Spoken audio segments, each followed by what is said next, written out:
राम राम हरे हरे, हरे कृष्ण कृष्ण कृष्ण हरे हरे. पुंडलीक वरदे हरी विठ्ठल, श्री ज्ञानदेव तुकाराम. पंढरीनाथ महाराज की जय. माऊली ज्ञानेश्वर भगवान की जय. जगद्गुरु तुकाराम महाराज की जय. आपुल्या हिता जो असे जागता, धन्य माता पिता तयाच्या. कुळी कन्या पुत्र होती जी सात्विक, तयाचा हा रीख वाटे देवा. गीता भागवत करीती श्रवण, अखंड चिंतन विठोबाचे. तुका म्हणे मज घडो त्यांची सेवा, परी माझ्या दैवा पार नाही. कुळी कन्या पुत्र होती जी सात्विक, तयाचा हा रीख वाटे देवा. आज फेसबुक लाईव्ह कैलासवासी सोमनाथ भीमराव भिसे यांचा स्मृती दिन व साहित्य रत्न लोकशाहीर अण्णाभाऊ साठे जन्मशताब्दी महोत्सव या निमित्ताने या कार्यक्रमाचं आयोजन करण्यात आलेलं आहे. वास्तविक पाहता तुकाराम महाराज या अभंगाच्या माध्यमातून म्हणतात की या भूतलावरील जे जे जीव आपल्या हिताच्या ठिकाणी जागे आहेत, ज्यांना आपल्या हिताची जाण भान आणि ज्ञान आहे, अशांच्या आई वडिलांना धन्यता देणारा हा अभंग आहे. त्यांच्या आई वडील धन्य असतील, त्यांच्यापासून होणारी संतती ही सात्विक असेल, ते पूर्वजांचा उद्धार करतील, गीता भागवत या ग्रंथाचं श्रवण करतील, अखंड भगवंताचं नमचिंतन आपल्या मुखाने करतील. आणि महाराज म्हणतात, मला जर अशा संत महात्मे युगपुरुष साधुपुरुष महापुरुष यांच्या सेवेचा योग आला तर खरंच मी सुदैवी ठरेल, नवे नवे माझ्या दैवालाच पारावार या ठिकाणी राहणार नाही. आणि म्हणून वास्तविक पाथा वैकुंठवासी सोमनाथ भीमराव भिसे यांचा हा स्मृती दिन आहे. आणि या स्मृती दिनाच्या निमित्ताने त्यांनी आपल्या जीवनामध्ये जी कर्तृत्वाची कार्याची सुमने उधळलेली आहेत, समाजासाठी विश्वासाठी एक दीपस्तंभाप्रमाणे मार्गदर्शन केलेलं आहे. त्यांचे आचार विचार जीवन आणि कार्य यांच्या माध्यमातून त्यांचा वसा आणि वारसा घेऊन आपण सर्वांनी पुढे जायचं आहे. मुळातलं भिसे हे कुटुंब सोलापूरमधील महाडा उपळाई खुर्द या गावामधील. वडील हे वैकुंठवासी सोमनाथ भीमराव भिसे हे नॉन मॅट्रिक म्हणजे त्या काळची 11वी नापास झालेले होते. मूळ खंडोबा पाली त्याजवळील तारळ खोऱ्यातील भिसे हा परिवार, पण पुढे तो उपळाई खुर्द या ठिकाणी गेलेला आहे.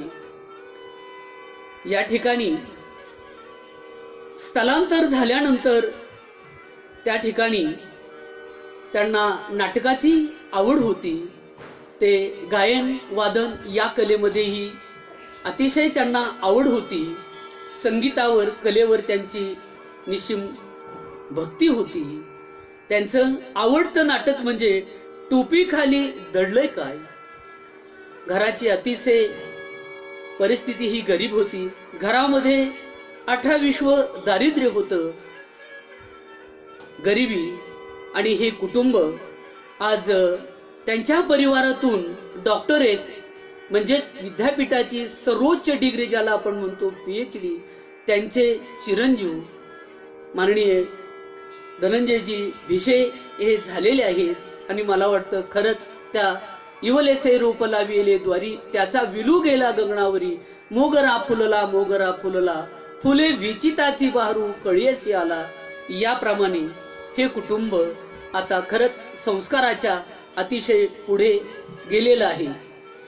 त्यामुळे समाजामध्ये हा परिवार, आईवडील हे अतिशय अशिक्षित होते, परंतु त्यांचे 2 मुलं, त्यांनी समाजासाठी केलेलं कार्य आजही वाखाणण्याजोगं आहे. 2 भाऊ 2 बहिणी, आई निर्मला व मंगला भाऊ हे त्यांचे व्यवसाय करतात आणि मोठी बहीण हे दोन्हीही कुटुंब अतिशय एक मात्र गरिबीशी संघर्ष करत जीवन जगत आहे, तर दुसरी बहीण मात्र अतिशय व्यवस्थितपणे चांगल्या नावाजलेल्या कुटुंबामध्ये गेलेली आहे.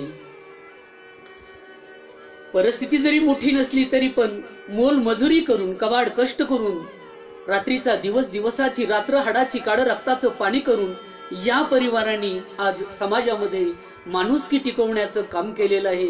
म्हणजे ज्ञानेश्वर महाराजांच्या भाषेमध्ये हे विश्वची माझे घर ऐसी मती जयाची स्थिर किंबहुना चराचर आपणची झाला याप्रमाणे आपल्याला त्या ठिकाणी दिसत आहे. त्यांच्या स्मृती दिन आज आहे. त्यांनी जीवनामध्ये ज्या आठवणी जे काम केलेलं आहे त्याची स्मृती आठवण आज या ठिकाणी या माध्यमातून आपण जाणीवा जागृतीच्या या ठिकाणी ठेवत आहोत. आणि म्हणून त्यांच्या चिरंजीवांनी केलेलं कार्य या मातंग साहित्य परिषदेच्या माध्यमातून जिथे मातंग ऋषीचा वसा आणि वारसा लाभलेला आहे आज खरोखरच वाखण्याजोग आहे. हे माजी केंद्रीय मंत्री सुशील कुमार शिंदे यांच्यासारखे त्यांच्या अनुपस्थितीमध्ये मोठ्या एखाद्या जनसागरामध्ये त्यांचं नाव घेतात आणि कोरोनाच्या काळामध्ये सर्व प्रसार माध्यमा चालू येतं पण प्रत्यक्षात मात्र संबंध येत नाहीत. त्यावेळी मात्र त्या ठिकाणी काय करतात तर हा माणूस काहीतरी काम करत राहतोय, खाटाटोप करत आहे आणि समाजाला काहीतरी देण्यासाठी आणि एकच अपेक्षा आहे की एखादा यातून वक्ता निर्माण व्हावा. यांच्या कार्यक्रमाला एवढी एकच उदाहरण दिले की अनेक मोठमोठी माणसं येत आहेत आणि म्हणून आज हे वडिलांचा जो स्मृती दिन आहे या स्मृती दिनामध्ये आपण सर्वच जण आपल्या आईवडिलांच्या माता पिताच्या सगळ्यांच्या आठवणी या ठिकाणी जागृत ठेवत असतो आणि त्या माध्यमातून समाजापुढे एक आदर्श निर्माण करत असतो. महाराज म्हणतात की आपुले हिता जो असे जागता धन्य माता पिता तयाची. मग आपल्या पुढे प्रश्न पडेल आज या विषयाच्या निमित्ताने मी सांगू इच्छितो की ज्याने जीवनात कार्य केले समाजासाठी कार्य केलंय त्यांचा किंवा घरासाठी कार्य केलेलं आहे कुटुंबासाठी परिवारासाठी ज्यांनी कार्य केलेलं आहे त्यांचा स्मृती दिन केला जातो. म्हणजे त्यांच्या आठवणी गेल्या होऊन ईश्वर विभूती राहिल्या त्या कीर्ती जगा माझी किंवा तुका म्हणे गाजे वैकुंठी सोहळा याही भूमंडळा माझी असे याप्रमाणे जीवाचं हे श्राद्ध केलं जातं. याचं कारण आहे की जीव मी आणि माझं कुटुंब ल्यावे खावे बरे असावे सदैव हे संसारिकाचं जीवन आहे आणि म्हणून संसारिकाचं केलं तर श्राद्ध केलं जातं. ते पण श्राद्ध कधी केलं जातं लक्षात ठेवा. दिवसाची रात्र रात्रीचा दिवस हळाची पाड रक्ताचं पाणी करून आपण ज्यांच्यासाठी कमवून ठेवतो ना ती मुलं आपलं वर्ष श्राद्ध घालतील याची आपल्याला गॅरंटी देता येत नाही. परंतु आज मात्र या ठिकाणी हा स्मृती दिन आयोजित केलेला आहे तो नक्कीच ही जागृतीची धारणा यांच्यामध्ये आहे असं आपल्याला दिसून येत आहे. जीवाचं श्राद्ध कारण आयुष्यभर मी आणि माझी कुटुंब मी आणि माझी फॅमिली मी आणि माझा परिवार याच्या पलीकडे ज्याचं जीवन जात नाही त्याला जीव म्हणतात. मग जीवाची व्याख्या करत असताना जो स्वतःपुरतं पाहतो जो घरापुरतं जगतोय जो कुटुंबापुरतं जगतोय जो स्वतःपुरतं जगतोय त्याला जीव असं म्हटलं जातं. आणि म्हणून जीवाचं केलं तर फक्त श्राद्ध केलं जातं. अनेक वेळा अनेक माणसं आम्हाला विचारतात महाराज आम्हाला आई वडिलांचं श्राद्ध करायचंय स्मृती दिन करायचंय तर आम्ही कधी करायचं. मी त्यांना प्रश्न विचारतो अरे बाप तुझा का माझा. तो म्हणतो महाराज बाप माझाच आहे. मग तू तिथी लक्षात ठेवायची बाकीचे ठेवणार नाही तू तिथी लक्षात ठेवायची. म्हणजे सकाळी लागायचं आणि संध्याकाळपर्यंत उतरायचंच नाही बेशुद्ध अवस्थेमध्ये राहायचं मध्ये धुंद व्हायचं. अशांना आई वडिलांची स्मृती आठवण आणि वर्ष श्राद्ध हे माहिती नसतं लक्षात ठेवा. आणि मग अशाचं वर्ष श्राद्ध कधी केलं जातं विशेष तर अशांचं वर्ष श्राद्ध हे तुम्हाला सांगतो मी महाराज की हे वर्ष श्राद्ध, ज्याला सर्व पित्री अमावस्या म्हणतात ना, हे सर्व चुकलेले लोक जे आहेत त्यांचं वर्ष श्राद्ध तिथं केलं जातं. मला वाटतं तिथंही कोल्हापूरचे अनेक पैलवान आलेले असतील आणि त्याच्यात जर तुम्ही तो घास टाकला आणि तो घास टाकल्याबरोबर समजा दुसऱ्यांनी चांगल्या पैलवानांनी उचलला तर तिथं सुद्धा आपला बाप उपास मेल्याशिवाय राहणार नाही. आणि म्हणून जीवाचं कार्य हे घरापुरतं संकुचित, म्हणून त्याला जीव आणि त्याचं श्राद्ध केलं जातं. तर देवाची जयंती केली जाते याचं कारण असं आहे, भक्ता राखे पायापासी दुर्जनासी संहारी. भक्तांचं संरक्षण करतोय पण दुष्टाचा मात्र नाश करतोय. परित्राणाय साधूनां विनाशायच दुष्कृतां धर्म संस्थापनार्थाय संभवामि युगे युगे. यदा यदा धर्मश ग्लानिर्भवति भारत अभ्युत्थानमधर्मश तदात्मानं सृजाम्यहं परित्राणाय साधूनां विनाशायच दुष्कृतां. म्हणजे देव धर्माची संस्थापना करतो, आलं का लक्षामध्ये? आणि देव धर्माची संस्थापना करतो म्हणून या ठिकाणी त्याचं काय केलं जाते तर त्याची जयंती केली जाते. अयोनी संभव प्रगटाला हा राघव. तर संत महात्म्याची मात्र या ठिकाणी काय केली जाते, पुण्यतिथी केली जाते. कारण पुण्यवंत व्हावे घेता सज्जनांची नावे, निघे माझी वाचा तुटी महालाभ फुकासाठी. म्हणजे आपल्या जीवनामध्ये आपलं आत्मकल्याण होण्यासाठी, आपल्याला पुण्य प्राप्त होण्या त्यासाठी आपण जर काय करत असू तर त्या ठिकाणी आपण संत महात्म्यांचं पुण्यस्मरण करतो. तुका म्हणे गाजी वैकुंठी सोहळा याई भूमंडळा माझी असे, किंवा गेल्या होऊन ईश्वर विभूती राहिल्या त्या कीर्ती जगा माझी. याप्रमाणे त्यांची जगातही कीर्ती असते, स्वर्गात कीर्ती असते, सर्व ठिकाणी कीर्ती असते. आणि म्हणून या ठिकाणी मात्र आपल्याला असं दिसतंय की संत महात्म्यांचं, ज्यांनी जीवनामध्ये पुण्याचा संचय केला, ज्याने जीवनामध्ये पुण्य प्राप्त केलेलं आहे, त्यांची पुण्यतिथी होती. आणि असे संत महात्मे ज्या तिथीला आपला देह सोडतात त्या तिथीला पुण्यतिथी म्हणतात. आपण म्हणतो वडिलांची एखाद्याच्या पुण्यतिथी, पण ती पापतिथी सुद्धा असू शकते, ती पुण्यतिथी मात्र असू शकत नाही. आणि म्हणून जीवाचं श्राद्ध आणि युग पुरुष महापुरुष यांनी आपल्या जीवनामध्ये समाजासाठी, लोकांसाठी, जगाच्या कल्याणा, संतांच्या विभूती, देह कष्टविती, परोपकारे किंवा वाढवावया सुख भक्ती भाव धर्म कुळाचारी नाम विठोबाचे, धर्माचे पालन करणे पाखंडा खंडन हेच आम्हा करणे काम, बीज वाढवावया नाम. यासाठी काम करत असल्यामुळे युगपुरुष महापुरुष यांची जयंती, पुण्यतिथी किंवा स्मृती दिन त्या ठिकाणी केला जातो. आणि म्हणून आजचा हा स्मृती दिन या ठिकाणी आहे. म्हणजे जीवाचं श्राद्ध, देवाची जयंती, संत महात्म्यांची पुण्यतिथी आणि ज्यांनी समाजासाठी, कुटुंबासाठी, घरासाठी काहीतरी दिव्य भव्य कार्य केलंय त्यांचा स्मृती दिन परिवार, कुटुंब ऑनलाईन माध्यमातून, सगळ्या माध्यमातून त्या ठिकाणी काय करत असतो तर आयोजित करत असतो. जगद्गुरु तुकाराम महाराजांनी या अभंगाच्या माध्यमातून आपल्याला असं दिसतंय की या ठिकाणी आईला पहिला उपमा दिलेली आहे, आपोली आहे हिता. हित म्हणजे जीवावर भगवंताची कृपा होणे, तेची माझे हित करीती सकळ, जेने हा गोपाळ कृपा करी.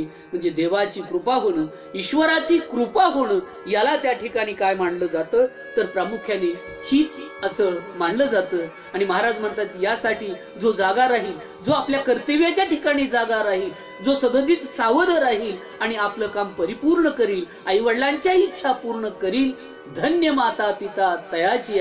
आई वडिलांना धन्यता देण्याच्या पाठीमागचं कारण काय असेल तर त्याचं एक महत्वाचं कारण असं आहे की आई वडील घडवितील हे मुलांचं जीवन असतं. समाजामध्ये आपण जर पाहिलं तर 4 प्रकारची वर्ग आहेत. एक वर्ग जागा आहे परंतु हित कळत नाही, एकाला हित कळतंय परंतु जागा नाही, एक जागाही नाही आणि हितही कळत नाही, एक मात्र जागाही आहे आणि हितही कळतंय.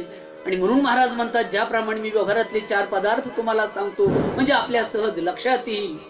एक पदार्थ गोड आहे परंतु पवित्र नाही, एक पवित्र आहे परंतु गोड नाही, एक पवित्रही नाही गोडही नाही, एक मात्र पवित्रही आहे गोडही आहे. पहा, यापैकी जो पहिला वर्ग सांगितलं की हित कळतंय काय कळतंय? जवळ हे सगळं सिद्ध आहे, हात चालावया पाय, तव तू आपुले स्वहित पाय, तीर्थयात्रे जाय चुकू नको. किंवा जोपर्यंत हस्तो पवित्रो यदि दान पुण्यम, पादो पवित्रो यदि तीर्थयात्रा, हृदय पवित्रो यदि ब्रह्मनिष्ठा, कंठ पवित्रो यदि नाम घोषो. हाताने दान केलं तर हात पवित्र होतात, पायाने तीर्थयात्रा केली तर पाय पवित्र होतात, वाणीने भगवंताचं चिंतन केलं तर आपली वाणी पवित्र होती, आणि हृदयामध्ये भगवंताची निष्ठा धारण केली तर आपलं हृदय हे पवित्र होतंय.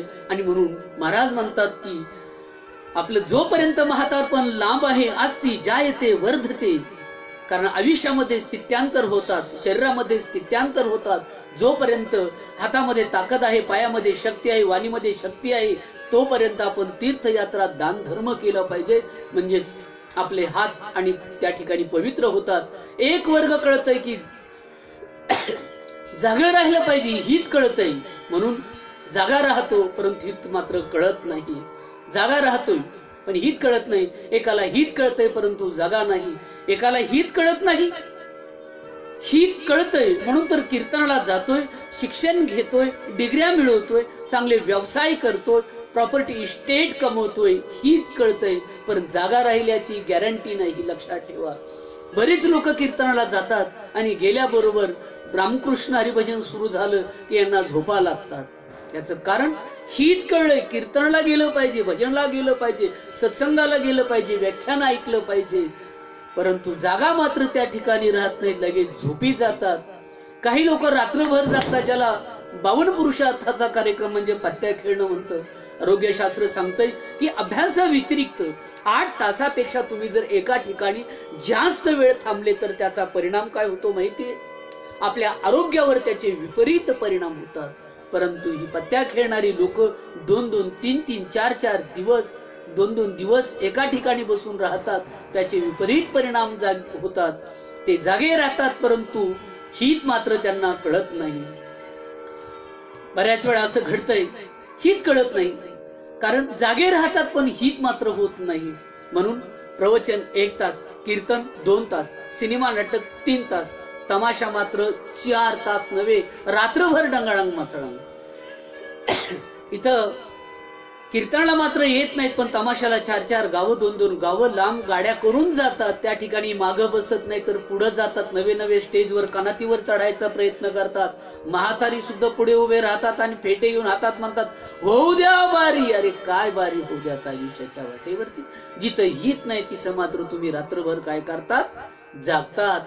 बरीच लोक आम्हाला म्हणतात, महाराज आहेत तरुण तोपर्यंत घ्या माझा करून, जातान मरून तर टाकतील पुरून, आणि मग काय बघतान वरून तेव्हा घ्या मौज करून. कसली नीतिमत्ता कसली काय? हा मात्र वर्ग त्याला हित कळत नाही, तो जागा राहत नाही. पण एक वर्ग असा आहे याला हित कळत नाही, जागा राहत नाही, पण एक वर्ग मात्र असा त्याला माहिती आपण या संस्कृतीचे, आपण या विचाराचे वारसदार आहोत, आपण या कुटुंबाचे वारसदार आहोत, आपण या ऋषींचे वारसदार आहोत, आपण या समाजाचे देणं लागतो. आई वडील, समाज या सर्वांचे आपल्यावर उपकार असतात आणि आपण ते फेडले पाहिजेत. म्हणून तो वर्ग मात्र जागा राहतो आणि आपलं स्वतःच हित बाजूला ठेवून समाजासाठी झटत राहतो.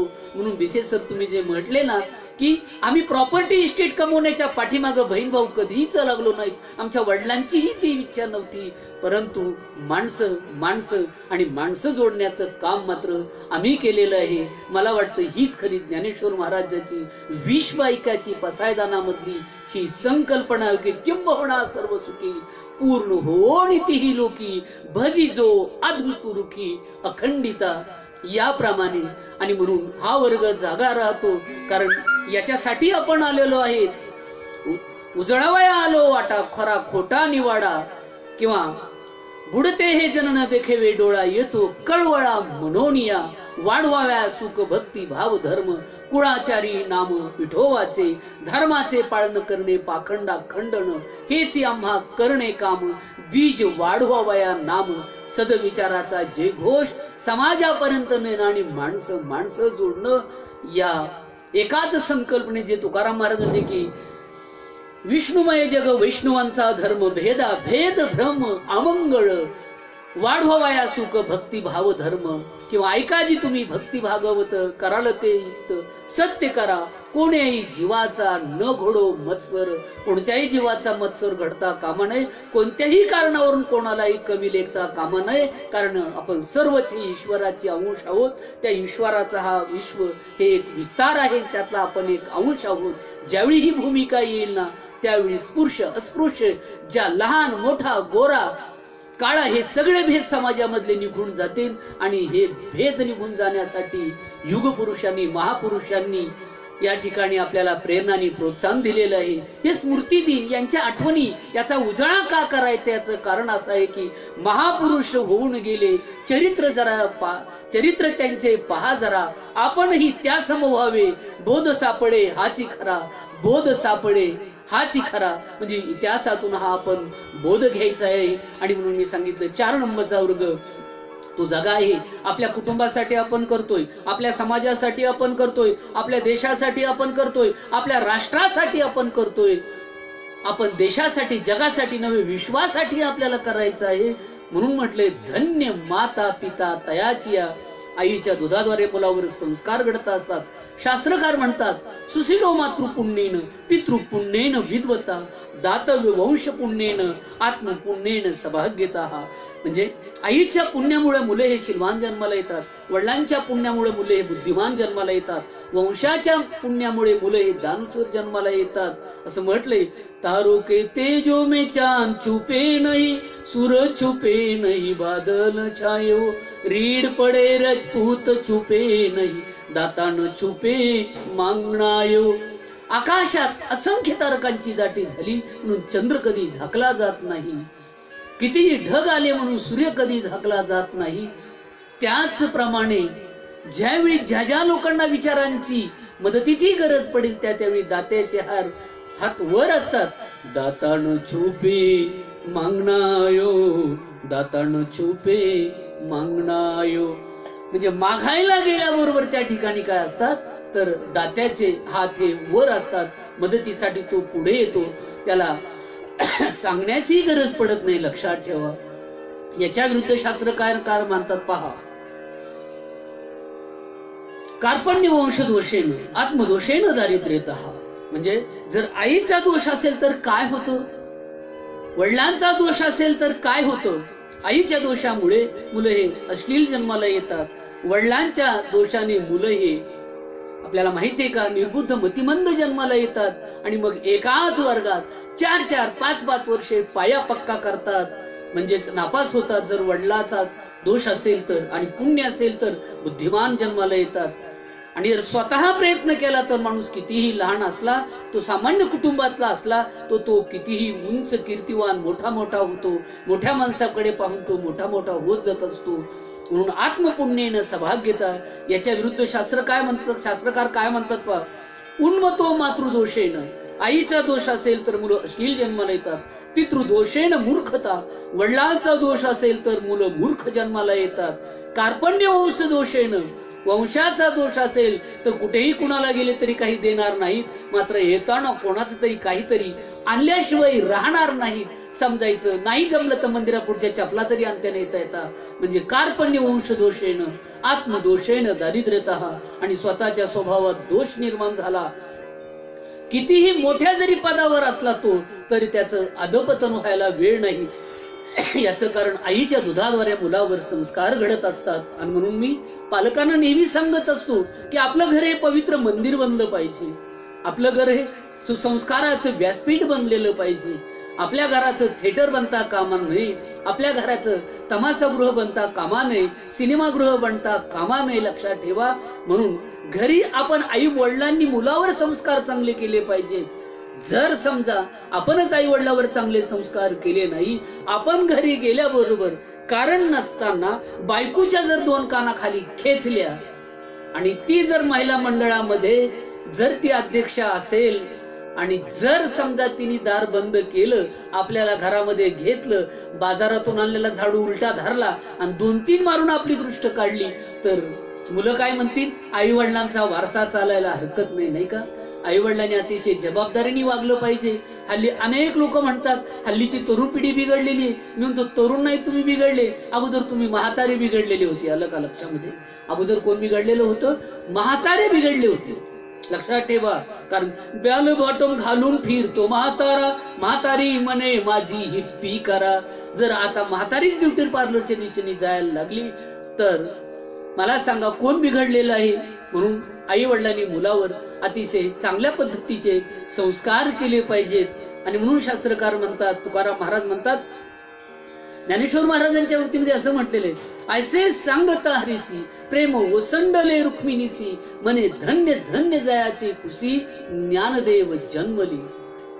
त्या ठिकाणी असं म्हटलेलं आहे की ज्यावेळी नामदेव महाराजांनी सांगितलं की अखिल विश्वाला लाजवणारं ज्ञान अवघे वयाच्या 16व्या वर्षी निर्माण करणारे ज्ञानेश्वर महाराज यांच्या आई वडिलांनी जी साधना केली, त्यांच्या वडिलांनी पैठणला अभ्यास केला वेदांत शास्त्राचा, त्यानंतर हरिद्वार ऋषिकेशला गेले आणि त्यानंतर मात्र तिथून आल्यानंतर पुन्हा संसार केला आणि दोन्हीच्या तपश्चर्यामुळे वयाच्या अवघ्या 16व्या वर्षी संपूर्ण विश्वाला लाजवणारं तत्व निर्माण केलं माऊली ज्ञानेश्वर महाराज. याचं कारण आई वडिलांचं पुण्य. धन्य ते अरण रत्नाची ते खान, जन्मला निधान सावता तो, सावता सागर प्रेमाचे अगर, धरिला अवतार माळ्या घरी. धन्याची माता धन्याचा पिता, साठविला दाता त्रैलोक्याचा. धन्याची माता धन्याचा पिता, साठविला दाता त्रैलोक्याचा. याचं कारण संपूर्ण महाराष्ट्रातून, केंद्र आंध्र अनेक राज्यातून, जगातील कुठूनही ज्या दिंडे किंवा वारकरी असतील सर्व पंढरपूरला जातात, पण पंढरपूरच्या पांडुरंगाची दिंडी मात्र सावता महाराजाच्या आरण या गावी जाती. कारण धन्य आई वडिलांची ती धन्यता आहे, आई वडिलांचं ते पुण्य आहे. आईच्या दुधाद्वारे मुलावर संस्कार घडत असतात. पण आजच्या संस्कृतीमध्ये असं दिसायला लागलेलं आहे की अनेक माता भगिनी आपलं सौंदर्य राखण्याच्या नावाखाली मुलाला काय करतात, लहानपणी बाटलीतलं दूध देतात. लक्षात ठेवा. कशातून दूध देतात? विशेषतः बाटलीतून देतात. मला सांगा, जर यांनी बाटलीतून दूध दिलं समजा, तर पुढे तो बाटली सोडील का? आणि हल्ली म्हणून तर बाटली मास्तरांची संख्या वाढत चालली ना, कारण हे आई वडिलांचे संस्कार आहेत. लक्षात ठेवा. आणि म्हणून महाराज म्हणतात, आपुली अहिता जो असे जागता, धन्य माता पिता तयाची. किंवा छत्रपती शिवाजी महाराजांच्या बाबतीत घडलेले एक छोटस उदाहरण आहे, ते तुम्हाला सांगतो. ज्यावेळी राजमाता जिजाऊ मासाहेब ह्या बाहेर गेलेल्या आहेत आणि आज शिवाजी राजे हे छोटे असे असणारे खूप रडायला लागलेले आहे. दासीने नाना प्रकारच्या खेळणी खाद्य पदार्थ दिले, पण शिवबा रडायचं थांबत नाही. शेवटी दासींचा नाईलाज झाला आणि दासीनी शिवबांना काय केले, त्या ठिकाणी मांडीवर घेतलं, आपलं दूध पाजलं आणि त्यांना शांत झोपी लावलं. ज्यावेळी राजमाता जिजाऊ बाहेरून आल्या त्यावेळी विचारलं, दासी अगो शिवबा उठला होता का, रडला का? सांगितलं, मासाहेब मोठ्याने बोलू नका, पावलांचा आवाज करू नका. आज राजे खूप खूप रडले. मी नाना प्रकारचे खाद्यपदार्थ खेळणी दिल्या, पण काही केले तरी शिवबा रडायचं थांबलं नाही. शेवटी मी काय केलं सांगू मातोश्री? राजमाता, मी त्याला स्तनपान केलं, मी माझं दूध पाजवलं. राजमाता जिजाऊ धावत पाळण्याकडे गेल्या आणि शिवबाच्या तोंडामध्ये 2 बाळबोट घालून सर्व ते दूध ओकून पाडलं. त्यावेळी दासी म्हणती, मासाहेब आज अनेक वर्ष मी तुमच्या बरोबर, आज या किल्ल्यावर, उद्या त्या किल्ल्यावर, उद्या त्या गडावर आपण असतो. तुम्ही मला बहीण मानतात ना, आणि व्यावहारिक जगतात एखाद्या बहिणीचं दूध दुसऱ्या बहिणीचा मुलगा पेला तर तुम्ही त्याच्या तोंडामध्ये बोट घालून ओकून पाडता, हे मला बरोबर वाटलं नाही. मी अरण्यात जाईन, मी जंगलात जाईन मासाहेब, तुमचा विश्वास नसला तर. पण का केलं ते तर मला सांगतान का? एकदा सांगितलं, ग राणी दासी, मी सुद्धा एका मुलाची आई आहे. हृदय नावाची वस्तू मला देखील आहे, पण लक्षात ठेव माझे एकच स्वप्न आहे की माझा हा राजा हिंदवी स्वराज्याचा संस्थापक बनला पाहिजे. मला याच्या हातून हिंदवी स्वराज्य निर्माण करायचे. दासी, तुझ्यासारख्या दासीचं जर हा दूध पिलाच ना तर हा कोणाचा तरी गुलाम होईल आणि माझं ते हिंदवी स्वराज्याचं स्वप्न दुभंगून जाईल. आणि म्हणून माझ्या या सिंहाच्या बछड्याला माझ्यासारख्या राजमातेचं दूध होईल. म्हणून धन्य माता पिता तयाचे. आईच्या दुधाद्वारे मुलावर संस्कार घडत असतात. आणि म्हणून महाराज म्हणतात की आपुल्या हिता जो असे जागता, धन्य माता पिता तयाच्या. भारतीय संस्कृतीचं ब्रीदवाक्य आहे, मातृदेवो भव, पितृदेवो भव, आचार्य देवो भव, अतिथी देवो भव. म्हणजे आई हे देव आहेत. तुका म्हणे माई बापे ही स्वरूपे देवाची, ही दोन्ही स्वरूपे देवाची असतात. लक्षात ठेवा. आई वडिलांना कधीच आपण विसरायचं नसतं. लक्षात ठेवा. श्यामची आई, ज्यांनी कुणी कादंबरी वाचलेली असेल, पुरुष दगडी हृदयाचा असला तरी त्याच्या हृदयाला पाठसर फुसल्याशिवाय राहणार नाही. आणि म्हणून आचार्यांचं त्या ठिकाणी त्याला जी प्रस्तावना आहे, आई ही मातृत्वाचा महान मंगल्याचा स्त्रोत आहे. ज्यावेळी एखादी आई म्हणते ना, बाळा तू इकडे सावलीला, तो म्हणतो दुसरा खेळ, त्याला खेळू दे पण तू सावलीला मर. मला सांगा, आईच्या या मर मागण्यावर सुद्धा पाठीमाग सुद्धा काय असतं त्या ठिकाणी, तर जग म्हणून असतं. लक्षात ठेवा. आणि म्हणून आई वडिलांचा महिमा हा सामान्य नसतो. आई माझी मायेचा सागर, दिला तिने जीवनाकार. नभीची तू चांदणी ग, चंदनाची कोर. नभीची तू चांदणी ग, चंदनाची कोर. शीतल तुझी छाया मला हवी जन्मभर. तुझ्या शीतल छायेमध्ये उभे आयुष्य जगेन. आई देवापाशी सुद्धा मी तुलाच ग मागेन. आई माझी मायेचा सागर, दिला तिने जीवना आकार. तडपत्या उन्हात रण त्या रानात. तडपत्या उन्हात रण त्या रानात. राहिलीच तू माझ्यासाठी कष्टाच्या घामात. कधी मिळेल मुठभर घास, कधी घडे तिला उपवास.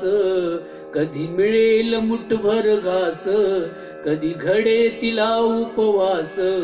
आई माझी मायेचा सागर, दिला तिने जीवनाकार. आई वडील माझे थोर, काय सांगू त्यांचे उपकार. जीवनाच्या वाटेवरती किती असतो त्यांचा आधार. आई माझी मायेचा सागर, दिला तिने जीवनाकार. असं हे आईचं जीवन आपल्यासाठी असतं. तर वडिलांच्या बाबतीत सुद्धा आपल्याला असं म्हणता येईल, बाप माझा स्वाभिमानी, त्याचा कणखर बाणा. बाप माझा स्वाभिमानी, त्याचा कणखर बाणा. त्याच्या काळजात सुद्धा लाजाळूची संवेदना. त्याची पहाडाची छाती, त्याच हृदय गुलाब. त्याच्या घामाच्या थेंबांना हिऱ्या मोत्याचा रुबाब. बाप तलवार ढाल, बाप पेटती मशाल. बाप जागतो मनोनी, घर झोपते कुशाल. बाप जागतो मनोनी, घर झोपते खुशाल. आई घराचा तो पाया, बाप घराचा तो पाया. आई कळस त्यावरी, जेव्हा खचतो ना पाया, तेव्हा कोसळत घर. जेव्हा खचतो ना पाया, तेव्हा कोसळत घर. उलाढाली करीतो हा बाप फक्त घरासाठी. शिव्या शाप या जनाचे, बाप सारे घी माथी. उलाढाली करीतो हा बाप फक्त घरासाठी. शिव्या शाप या जनाचे, बाप सारे घी माथी. बाप म्हणजे जणू की वाल्या कोळ्याची जमात. ज्याच्या पापामध्ये नाही कोणी वाटेकरी होत. ज्याच्या पापामध्ये नाही कुणी वाटेकरी होतो. बाप साठवितो अश्रू, वाट पाहे त्या क्षणाची. कोणत्या क्षणाची? आयुष्यामध्ये आपली मुलगी ज्यावेळी मोठी होती आणि ज्यावेळी ती लग्न मंडपातून जायला निघते, आणि ज्यावेळी ती जायला निघते त्यावेळी ज्यावेळी म्हणते ना बाबा आता मी जाते, त्यावेळी बाप अकांत मोठ्याने पडतो आणि जन्मभराचं त्या ठिकाणी रडून घेत असतो. बाप साठवितो अश्रू, वाट पाहे त्या क्षणाची. जन्मभराचे रडतो लेक जाताना सासरी. बाप म्हणजे कसा, जसा पाण्यातला मासा. बाप म्हणजे कसा, जसा पाण्यातला मासा. त्याच्या डोळ्यातला थेंब कुणा दिसणार कसा. बाप थकल्यावरती त्याचा बनावा धार. काय उपयोग पुन्हा किती घातले पितर. बाप म्हणजे जणू की एक झाडच आबोली. बाप म्हणजे जणू की एक झाडची आबोली. बाप म्हणजे जणू की एक मुलांची अव्यक्त सावली. बाप माझा स्वाभिमानी, त्याचा कणखर बाणा. त्याच्या काळजात सुद्धा लाजाळूची संवेदना. आणि म्हणून बापाची सर्वजण पूजा करतात, पण आईची सर्वजण पूजा करतात, पण बापाची मात्र बऱ्याच वेळा उपेक्षाच होत दिसताना कवितातून आपल्याला दिसून येत आहे. एवढंच नाही तर प्रत्येक वेळी आनंदाच्या प्रसंगी आई पुढे उभी होती, पण गंभीर कठीण प्रसंगी मात्र बापच उभा राहतो. आणि आईच्या आईपणाला सुद्धा जो अर्थ येतो तो बापामुळेच येतो. आणि म्हणून आपले आई वडील कसे आहेत यावरून आपल्यावर ते संस्कार घडत असतात. म्हणून जेवढे आई वडील चांगले असतील, चांगल्या विचारांचे असतील, त्यांनी जेवढे चांगले संस्कार केले असतील, तेवढी ही मुलं मोठी होत असतात आणि स्वतःच्या कुटुंबाचं नाव ते उज्ज्वल करत असतात. आणि म्हणून महाराज म्हणतात की आपुलिया हिता जो असे जागता, धन्य माता पिता तयाची. किंवा अजून म्हटलेले कटी सोन्याची लंगोटी मुखी राम राम राम, कटी सोन्याची लंगोटी मुखी राम राम राम, माता अंजनीचे पोटी पुत्र जन्मले मारुती, कटी सोन्याची लंगोटी मुखी राम राम राम.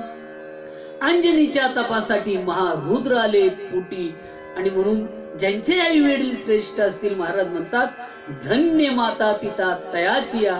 आणि त्याच्यानंतर असं म्हटलं जातं की कुळी कन्या पुत्र होती जी, मग त्यांच्यापासून जी संतती निर्माण होईल ती सात्विक असेल. महाराजांनी त्याची एका वाक्यात व्याख्या केलेली आहे, जे पितरा ते तारिती पूर्वजा ते उद्धारिती, सत्पुत्र तया ते म्हणती, ऐसी संतती दुर्लभ जाना. जे पूर्वजांचा उद्धार करून नेतात, जे पितरांना तारून नेतात त्यांना सत्पुत्र म्हणायचं. नाहीतर काही लोक म्हणतात मग आम्ही आमच्या मुलांना काय म्हणायचं, तर तुम्ही त्याला काय म्हणायचं, तर त्याला अपत्य म्हणायचं. अपत्य म्हणजे कुठेही गेलं काही केलं, कॉलेज गेलं तरी भांडणं करीन, बाहेर गेलं तरी भांडणं करीन, मारामाऱ्या करीन, कुणाला तरी मारून येईन, नाही मारून आलं तरी मार खाऊन येईन समजायचं. वडिलांना आई वडिलांना अपत्तीत टाकणार ते अपत्य. आणि म्हणून महाराज म्हटले त्याप्रमाणे जर मुलं असतील तर नक्कीच ते सात्विक आहेत, ते धन्य आहेत, ते पितरांचा उद्धार करतात, पूर्वजांना तारून नेतात, आपल्या आईवडिलांचा स्मृती दिन आठवणी ठेवतात, आईवडिलांचं श्राद्ध वर्ष श्राद्ध आठवणीत ठेवतात, त्यांची पुण्यतिथी पुण्यस्मरण आठवणीत ठेवतात. पण बाकीच्याला मात्र हे राहत नाही. आणि म्हणून म्हटलेलं आहे की कुळी कन्या पुत्र होती जी सात्विक. रामकृष्ण परमहंस असतील, स्वामी विवेकानंद असतील, शिवाजी महाराज असतील, अण्णाभाऊ साठे असतील, ज्ञानेश्वर महाराज, तुकाराम महाराज, नामदेव महाराजांसारखी असतील, तर महाराज म्हणतात त्यांच्यापासून संतती कुळी कन्या पुत्र होती जी सात्विक, तयाचा हा रीख वाटे देवा मलाच काय. पण त्यांच्याबद्दल भगवंताला देखील आपुलकी, आस्था, प्रेम, आदर वाटतं. आणि गीता भागवत या ग्रंथाचं ते श्रवण करतात. आणि म्हणून हे गीता भागवत करीती श्रवण अखंड चिंतन विठोबाचे. मग ते काय करत असतील तर महाराज, तर मी सांगतो आता आपलेही मुलं आहेत ना, असं म्हटलं जातंय मुलगा हो ऐसा गुंडा ज्याचा तीही लोकी झेंडा, असं म्हटलं जातं. पण आता मुलगा हो ऐसा गुंडा ज्याला वाटतं हाती असावी हिरो होंडा, तो बायको पुढे घोडीतो गोंडा, आई बापांना चारितो कोंडा, आणि नाहीच खाल्ला तर घालतो डोक्यात धोंडा. ही आपली अशी असतात बघा अपत्ये, आलं का लक्षामध्ये. पण महाराज म्हणतात त्यांच्यापासून सात्विक संतती निर्माण होईल. आणि म्हणून या ठिकाणी सात्विक संतती निर्माण होण्यासाठी महाराज म्हणतात धन्य माता पिता तयाची या. आणि म्हणून त्यांची स्मृती आठवण त्या ठिकाणी आपण काय करत असतो, ठेवत असतो. त्यांच्याबद्दल भगवंताला आपुलकी, आस्था, प्रेम, जिव्हाळा वाटतो. आणि मग काय करत असतील तर महाराज पुढच्या कडव्यातून सांगतात गीता भागवत करीती श्रवण अखंड चिंतन विठोबाचे. हे दोन ग्रंथ भारतीय संस्कृतीमध्ये अतिशय महत्वाच्या प्रसंगी निर्माण झालेली आहे. गीता सुमारे 5000 वर्षापूर्वी कुरुक्षेत्राच्या रणभूमीवर कर्तव्य विन्मुख झालेला अर्जुन, त्याला कर्तव्य सम्मुख करण्यासाठी भगवान श्रीकृष्णाने गीता हे शास्त्र सांगितलं.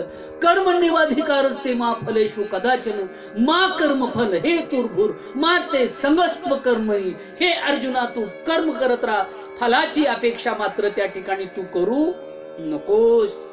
म्हणजे आजच्या भाषेमध्ये ज्याच्या वाट्याला जे जे काम आलेलं असेल ना, ते काम जर त्याने प्रामाणिकपणे केलं तर ती समाजाची सेवा, राष्ट्राची सेवा, देशाची सेवा, आणि तोच खरा परमार्थ आहे. जोडून या धन उत्तम व्यवहारे उदास विचारे वेच करी, उत्तमची गती तो एक पावेल, उत्तम भोगील जीव खानी. भूतदया गाई पशूंचे पालन, तहानेल्या जीवन वना माझी किंवा कोण्याही जीवाचा न घडो मत्सर, वर्म सर्वेश्वर पूजनाचे. आणि म्हणून असे जे असतील तर त्यांनी आपलं कर्म करत राहिलं पाहिजे. महाराज म्हणतात ते आपलं कर्म करत राहतात. आणि म्हणून स्वामी विवेकानंद यांनी म्हटलेलंच ग, strong will be my friend, strength is life, weakness is death. सामर्थ्य हेच जीवन, दुर्बलता हाच मृत्यू आहे. आणि म्हणून जीवनामध्ये आपल्याला आपलं कर्तृत्व दाखवण्यासाठी, सिद्ध करण्यासाठी आपल्याला जर कशाची गरज असेल तर भगवान श्रीकृष्णाची जी अर्जुनाला सांगितलेली गीता आहे त्या गीतेची आपल्याला गरज आहे. आणि म्हणून आपलं कर्तव्य कर्म जर आपण चांगलं केलं तर जसं सावता महाराजांनी कांदा मुळा भाजी अवघी विठाबाई माझी, लसूण मिरची कोथंबिरी अवघा झाला माझा हरी, माझा भगवान परमात्मा याप्रमाणे तो झालेला आहे. आणि म्हणून अवघा झाला माझा हरी, माझा हा भगवान परमात्मा कांदा मुळा भाजी कनकन में हे भगवान, सर्व ठिकाणी काम ही ईश्वराची पूजा समजून जर आपण काम केलं ना तर महाराज सांगतात की आपल्याला दुसरं कर्तव्य करण्याची गरज नाही. म्हणजे आजच्या भाषेमध्ये ज्याच्या वाट्याला जे आलेलं असेल ते काम त्यांनी प्रामाणिक करणं ही भगवद्गीता आपल्याला शिकवते. आणि पुढे येतो भागवत ग्रंथ. ज्यावेळी राजा परीक्षिताला कळलेलं आहे की आपण काही प्रमाद चूक केल्यामुळे, ऋषीच्या शापामुळे 7 दिवसामध्ये कालरूपी तक्षक येऊन आपल्याला दंश करणार आहे, तेव्हा आता आपण आपल्या उद्धारासाठी काहीतरी केलं पाहिजे. त्या ठिकाणी राजा परीक्षितीला व्यासमुनी त्या ठिकाणी कथा सांगायला आलेले आहेत. सुखाचार्य त्या ठिकाणी कथा सांगायला आलेले आहेत. आणि 4 दिवस कथा सुरू झाल्यानंतर राजा परीक्षितीला प्रश्न विचारण्यात आला, महाराज 4 दिवस झालं तुम्ही अन्नाचं कण घेत नाही, पाणी घेत नाही, काहीच घेत नाही, एवढी तुम्हाला मृत्यूची भीती वाटते का? त्यावेळी राजा परीक्षितीने सांगितलं, महाराज खरं सांगू 4 दिवसापासून तुमच्या भागवत कथेचं मी श्रवण करतोय. आलं का लक्षामध्ये? 4 दिवसांपासून मी कथेचं अमृतपान करतोय. त्यामुळे आता मरण माझे मरून गेले, मज केले अमर, अमर आहा अमर आहा, आता मी अमर झालेलो आहे. जगा काळ खाय आम्ही माथा दिला पाय, आता आम्हाला कोणाची परवा राहिलेली नाही. त्या ठिकाणी आता आम्ही काय केलेलं आहे तर जगाला त्या ठिकाणी म्हणजे काळ खाणारा पण आम्हाला आता मृत्यूची भीती राहिली. महाराज 4 दिवस झालं मी तुमच्या कथेचं अमृतपान करतोय, आता मला पाणी अन्न कशाची गरज राहिलेली नाही. भागवत कथा जर काय करत असेल तर आपल्याला आचार शिकून आपल्या जीवनामधले जे आपलं कर्तव्य आहे, जे पवित्र आहे, जो सदाचार आहे ते आपल्याला शिकवते आणि आपला उद्धार करतो. म्हणून गीता भागवत करीती श्रवण, अखंड चिंतन विठोबाचे. विठोबाचं आपण रात्रंदिवस चिंतन केलं पाहिजे. महाराज असं सांगतात, एक क्षण एक नाही तर आपण दिवसातला 5 मिनिटं परमार्थ केला, काही पूजा सत्कर्म केलं तर लोकांना सांगतो, पण आयुष्यभर दिवसातली जवळजवळ 23 तास बाकीचे जे 55 मिनिटं काय करतो हे मात्र कधी कुणाला सांगत नाही. आणि म्हणून महाराज म्हणतात, ईश्वर साक्षी आहे, हे विश्व साक्षी आहे, विश्वदेव साक्षी आहे. आणि म्हणून यासाठी आपण सर्वांनी काय भगवंताचं चिंतन केलं पाहिजे, सदाचाराची कास धरली पाहिजे, आपल्या विचाराला, आपल्या विचाराच्या याला म्हणजे सदाचाराचा संस्कार दिला पाहिजे, सुगंध दिला पाहिजे, तरच आपलं जीवन हे सुखी आणि संपन्न होऊ शकतोय. आणि म्हणून तुकाराम महाराज म्हणतात की गीता भागवत करीती श्रवण, अखंड चिंतन विठोबाचे. तुका म्हणे मज घडो त्यांची सेवा, परी माझ्या दैवा पार नाही. जे आपल्या हिताच्या ठिकाणी जागा असतील, ज्यांना आपल्या आईवडिलांच्या बद्दल, ज्यांचे आईवडील धन्य असतील, त्यांच्यापासून होणारी संतती सात्विक असेल, महाराज म्हणतात मी त्यांना काय देत आहे, धन्यता देत आहे. आणि त्यानंतर मात्र ज्याला आपलं हित कळतंय, जो हिताच्या ठिकाणी जागे आहे, त्याच्याबद्दल भगवंताला प्रेम वाटतंय, गीता भागवत या ग्रंथाचं ते श्रवण करत असतील, आणि असे जे कोणी युग पुरुष असतील, महापुरुष असतील, संत महात्मे असतील, साधू असतील, तर खरं सांगू का मी त्यांच्याबद्दल मलाच काय पण भगवंताला देखील आपुलकी, आस्था, प्रेम आणि जिव्हाळा वाटतोय. आणि आशांची सेवा करण्याचा योग माझ्या जीवनामध्ये आला, आशांना मदत करण्याचा जर माझ्या जीवनामध्ये योग आला तर खरंच मी भाग्यवान ठरेल, खरंच मी सुदैवी ठरेल. आणि म्हणून तुका म्हणे मज घडो त्यांची सेवा, तरी माझ्या दैवा पार नाही. साधू संत येती घरा, तोची दिवाळी दसरा. आता दिवाळी चालू आहे, आणि म्हणून साधू संत येती घरा, तोची म्हणजे चांगल्या विचाराची जे असतील ती येती घरा, तोची दिवाळी दसरा. पण आज थोडा बदल झालेला आहे. साधू संत येती घरा, अगोदर मागची पुढची दारू बंद करा, नाही तर घरात शिरतील भरा भरा, पावसेर साखरेचा होईल चुरा, आजचा दिवस नाही बरा, म्हणून तुम्ही दार लावून आतच मारा.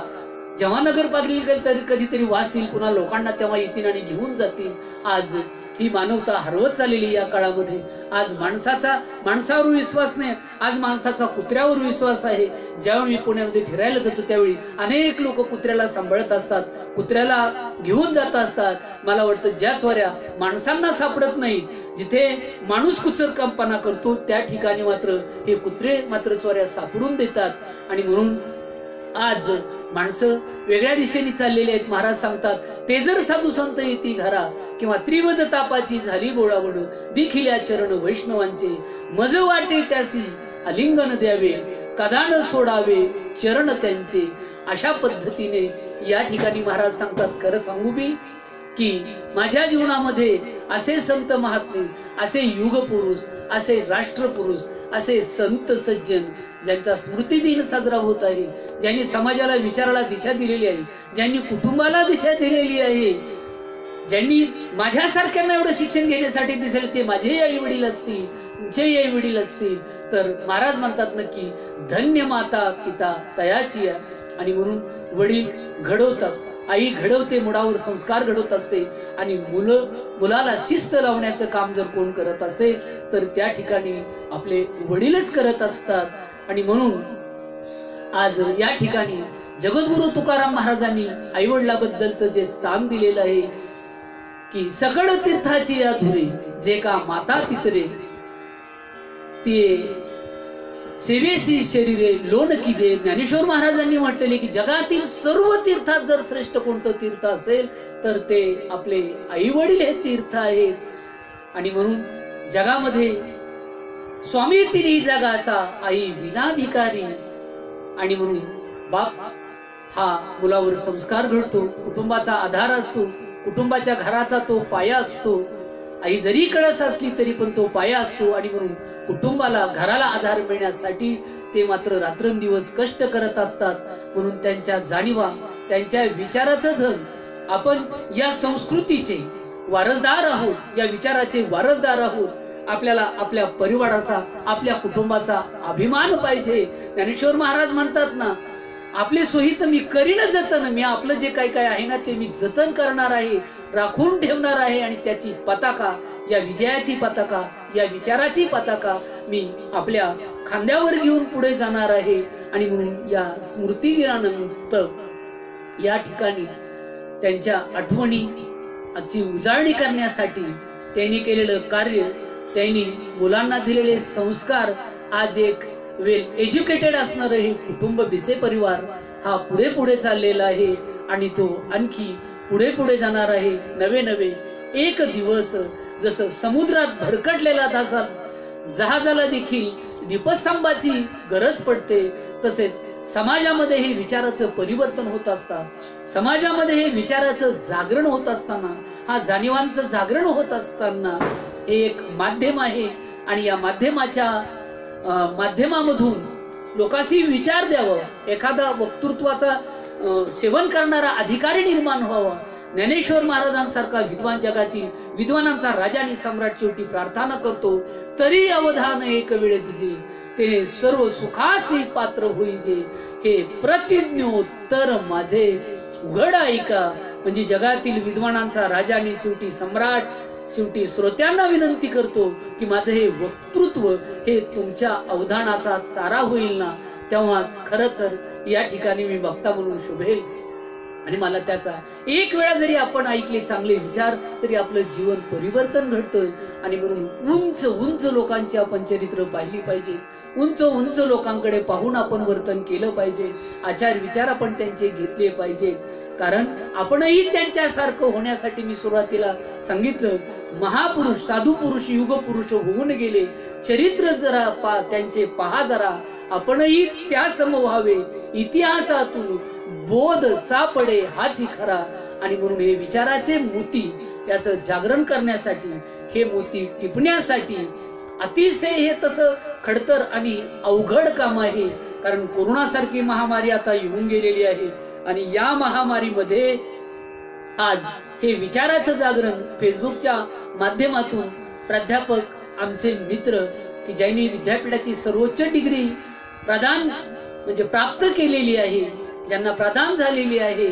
आणि आज हा विचाराचा जागर, हा समाजाचा जागर, साधू संतांचा हा वसा आणि वारसा घेऊन, की असं म्हटलं जातं, देणाराने देत जावे, घेणाराने घेत जावे, घेता घेता देणाऱ्याचे हात घ्यावे, म्हणजे हात तोडून नाही घ्यायचे, तर आपल्याला सुद्धा त्यांच्यासारखी पुढे देण्याची सवय लागावू।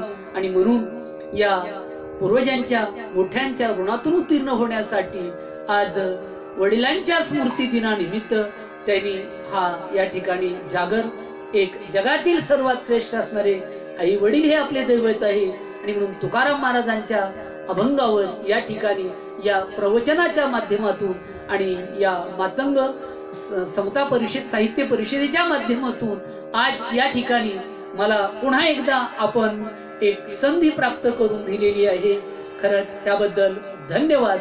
आणि आपोलिया हिता जो असे जागता, धन्य माता पिता तयाचिया, कुळी कन्या पुत्र होती जी सात्विक, त्यांचा हा रीख वाटे देवा, तुका म्हणे मज घडो त्यांची सेवा, परी माझ्या दैवा पार नाही।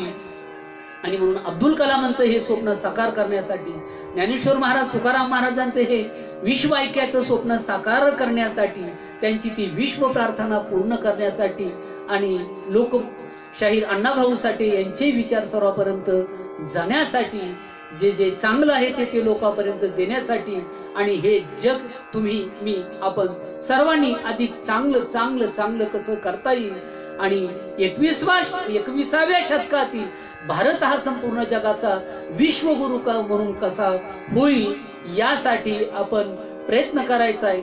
आणि या विचारांचा हा कळस उंच उंच या परिषदेच्या माध्यमातून, विशेषतः आपल्या माध्यमातून आपल्याला हा उंच उंच घेऊन जायचा आहे। आणि ही विचाराची पताका साता समुद्रापलीकडे न्यायची आहे। यासाठी एक एका साह्य करू अवघे धरू सुपंत, एकल्याचा नव्हे खेळ मनवनी मेळ मेळविला। आपल्या पाठीमागे अनेक दिग्गज उभे आहेत। आपण अनेकाच्या विचारांचं हा वसा आणि वारसा घेऊन पुढे चाललेला आहात।